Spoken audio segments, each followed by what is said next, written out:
Congress party నేను మీకు guarantee చెప్తున్నా మళ్ళా గదే 20 సీట్లు 20 లోపే ఇంకా ఇలా మదిర పర్యటనతోని నేను 70వ నియోజకవర్గానికి వచ్చిన ఇలా నా ఎన్నికల పర్యటనలో భాగంగా అంటే నిన్నటి వరకు 69 అయ్యి ఇలా 70వ నియోజకవర్గంలో నేను మాట్లాడుతూ ఉన్నా నేను వెళ్ళాల్సిన ఇంకా 30 మాత్రమే ఉన్నాయి నేను ఆయనతో 30 పోతే ఇంకా ఊడ్చుకపోతుంది కాంగ్రెస్ నేను ఎట్లా పోతున్నానో అట్లా ఊడ్చుకొని పోతా ఉన్నది ఏం లేదంతా వాటిదే డంబాచారం ఏమీ లేదు మంచిగా బ్రహ్మాండంగా అద్భుతమైన మెజార్టీతోని పాత మెజార్టీ కనుక 2 సీట్లు పెంచుకొని బీఆర్ఎస్ గవర్నమెంటే వస్తూ ఉంది అందులో మీకు ఏం అనుమానం అవసరం లేదు మీరు కమల్ రాజును గెలిపించుకుంటే మీకు లాభం జరుగుతుంది కానీ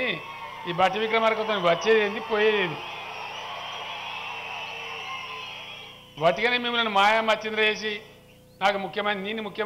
ముఖ్యమంత్రి ఎక్కడ నాకు అర్థం కాదు ఇంకే పార్టీ గెలితేనా ఎక్కడ ముఖ్యమంత్రి ఏం కథ అదంతా అయ్యే పని కాదు ఈసారి నేను మధురతో పంచాయతీ పెట్టుకుంటాను నేను మనవి చేస్తా ఉన్నా ముఖ్యంగా దళిత వర్గం ఒక్క ఓటు కూడా బట్టి విక్రమార్క పడదు నేను చెప్తా ఉన్నా 50 ఏళ్ళ కాంగ్రెస్లో దళితులను ఓటు బ్యాంకుగా వాడుకున్నారు తప్ప ఒక్క పని చేసిండ్రా దళిత బంధు లాంటి పథకం తెచ్చిండ్రా తెస్తారా వాళ్ళ జీవితంలో వాళ్ళకి ఆలోచన ఉందా ఇవాళ మళ్ళీ ఇంకా వాళ్ళు చెప్తున్నారు కాంగ్రెస్ గవర్నమెంట్ వస్తే ఇందిరమ్మ రాజ్యం తెస్తాడు ఇందిరమ్మ రాజ్యం ఇదివరకే అమ్మను చూడు బొమ్మను చూడు అని గుర్తుకొని మస్తుగా గుర్తుకొని ఓట్లు ఇందిరమ్మ రాజ్యం ఏం జరిగిందండి ఎవరు బాగుపడ్డారు ఎవరికి ఏం ఒరిగింది